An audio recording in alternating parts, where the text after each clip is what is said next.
அந்த வழியில் என்னுடைய அன்பு தம்பி இளைய தளபதி விஜய் அவர்கள், அவரைப் போலவே சத்யராஜ் அவர்களைப் போலவே, மரியாதைக்குரிய கமலஹாசன் அவர்களைப் போலவே இந்த மனித பாங்கு, இந்த சமூகத்தின் மேலே பற்று இருக்குது. அவங்களுக்கு இல்லாத ஏழைகளுக்கு அவர் அள்ளி அள்ளி கொடுக்கிறார். நான் அவருடைய கல்யாண மண்டபத்தை கடந்து தான் நான் என் வீட்டுக்கு செல்லுவேன்.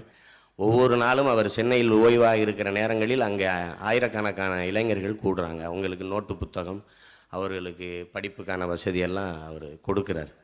அப்புறம் இன்னும் ஒரு நல்ல பழக்கம் அவர்கிட்ட இருக்குது. ஏதாவது ஒவ்வொரு பண்டிகை காலங்களிலும் ஏதாவது ஒரு கிராமத்தை தேர்வு செய்து அங்கே மக்களை போய் நேரடியாக சந்திக்கிற பழக்கம். மக்களை சந்தித்து மக்களிடமிருந்து வாழ்க்கையை, அந்த முறையை படிக்காத எந்த கலைஞனும் ஜீவிக்க முடியாது, வாழ முடியாது. ஒரு 4 சுவத்துக்குள்ளே உட்காந்து கதையை கற்பனை செஞ்சு நடித்து ஒன்றும் பண்ண முடியாது. அந்த ஒரு நல்ல பழக்கம், அந்த பண்புக்கு நான் உங்களை தலைவணங்குறேன், உங்களை வாழ்த்துறேன்.